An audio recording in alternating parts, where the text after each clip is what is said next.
నాకున్నది గౌరవం, మర్యాద మాత్రమే కాదు, ప్రేమ. అది కూడా ఒక కూతురికి తల్లి మీదున్న ప్రేమ. కానీ నాకు మీ మీదున్న ప్రేమలో మీకు కాస్తైనా నా మీద లేదే అని బాధగా ఉంది. ఏంటానంది అంత మాట అనేసావు? మరి మీకు నిజంగా నా మీద ప్రేమ ఉంటే నాతో ఒక్క మాట కూడా చెప్పకుండా మీరు మహేష్ సార్తో పాటు మా ఇంటికెళ్ళి నాకు మహేష్ గారికి పెళ్లి చేయమని అడుగుతారా? మీరిలా చేస్తారని నేను అస్సలు అనుకోలేదు. నేనింతవరకు మహేష్ సార్ మీద అలాంటి అభిప్రాయం ఉన్నట్టు మా ఇంట్లో వాళ్ళతో చెప్పనే లేదు. మహేష్ సార్ గురించి నా మనసులో ఏముందో మీకు వివరంగా చెప్పాను. కానీ అన్నీ తెలిసి మీరు ఇలా చేయడం నాకు చాలా బాధగా ఉంది మేడం గారు. అసలు ఎందుకు ఇలా చేశారు? ఇలా చూడానంది, నీ ఆవేదన నాకు అర్థమైంది. నీకు తెలియకుండా మహేష్తో మీ ఇంటికి వెళ్ళడం, నిన్ను మహేష్కిచ్చి పెళ్లి చేయమని అడగడం నా తప్పే. నేనేం చేసినా అది నీ మంచి కోరి చేశాను. నా ఇష్టం లేకుండా మహేష్ సార్తో నాకు పెళ్లి చేయాలి అనుకోవడం నా మంచి కోరడమా? తప్పేముంది? మహేష్ లాంటి మంచివాడు, శ్రీమంతుడు పెళ్లి చేసుకుంటానంటే ఏ అమ్మాయి అయినా కాదనదు. నేను అలాగే అనుకున్నాను. ఇప్పుడు మీ కుటుంబం ఉన్న పరిస్థితికి మహేష్ నువ్వు పెళ్లి చేసుకుంటే మీరంతా బాగుంటారని ఆశించాను. మీ అమ్మా నాన్న ఏమంటారో అని నువ్వు మహేష్తో పెళ్లికి ఒప్పుకోవడం లేదని నాకు తెలుసు. కన్నవాళ్ళకి నువ్విస్తున్న విలువ చూసి నేను నిన్ను మెచ్చుకుంటున్నాను. కానీ అమ్మా నాన్నలు మహేష్ని అల్లుడుగా చేసుకోవడానికి ఇష్టపడుతున్నారు.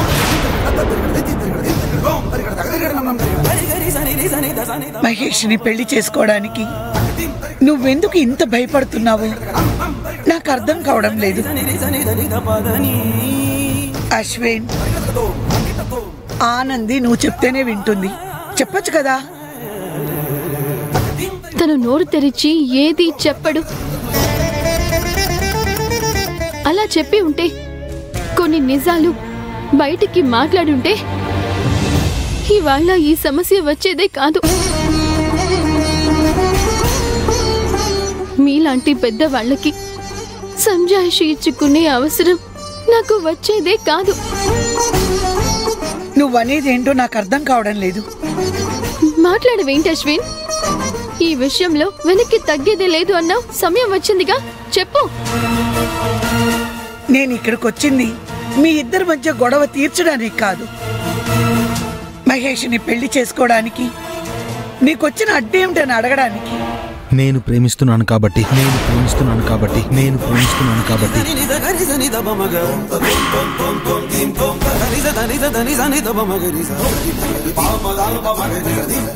అవును, నేను ఆనంది ఒకరినొకరు ప్రేమించుకుంటున్నాం. అశ్విన్, ఏంటి నువ్వు చెప్పేది? అవును మేడం గారు, మీరు విన్నది నిజమే. నేను అశ్విన్ ప్రేమించుకుంటున్నాం. నా సుందరుడు ఎవరో కాదు మేడం గారు, ఈ అశ్వినే. అశ్వినే సుందరుడు, సుందరుడే అశ్విన్. ఒక డబ్బున్న అతన్ని పెళ్లి చేసుకుంటే ఆ అమ్మాయి కుటుంబానికి ఉన్న ఆర్థిక ఇబ్బందులు తీరిపోతాయి. ఇంట్లో వాళ్ళు సంతోషంగా ఉండొచ్చు, కానీ ఆ అమ్మాయి మాత్రం సంతోషంగా ఉండదు. మనసులు కలవని పెళ్లి కాదు, చిన్నదాన్ని. మీ అనుభవం అంతా వయసు లేని దాన్ని కాబట్టి ఇది నాకంటే మీకే బాగా తెలుసు. మీరన్నట్టు మహేష్ సార్ చాలా మంచివారు. ఆయన్ని పెళ్లి చేసుకోవడానికి ఏ ఆడపిల్లైనా ఒప్పుకుంటుంది. కానీ నేను ఒప్పుకోలేదు. ఎందుకంటే నా మనసులో అశ్విన్ ఉన్నాడు. నేను అశ్విన్ని ప్రేమిస్తున్నాను. మహేష్ సార్ నాకెంతో సహాయం చేశారు. ఆయనకి నేను ఎంతో రుణపడి ఉన్నాను కాబట్టే ఆయన మీద నేను ఎప్పటికీ గౌరవం, అభిమానం నేను చూపించగలను. అంతేగాని నా మనసు ఇవ్వలేను కదా మేడం గారు. అశ్విన్కి ఇచ్చేసిన మనసుని మహేష్ గారికి ఎలా ఇవ్వగలనో చెప్పండి. నేను అశ్విన్ని ఎంత గాఢంగా ప్రేమిస్తున్నాను, తను నన్నంత గాఢంగా ప్రేమిస్తున్నాడు. ఇక్కడ మీకొక ముఖ్యమైన మాట చెప్పాలి మేడం గారు. అశ్విన్ ప్రేమ ఎంత గొప్పదో తెలుసా? అశ్విన్ లాగా త్యాగం చేసేంత ధైర్యం నాకు లేదు.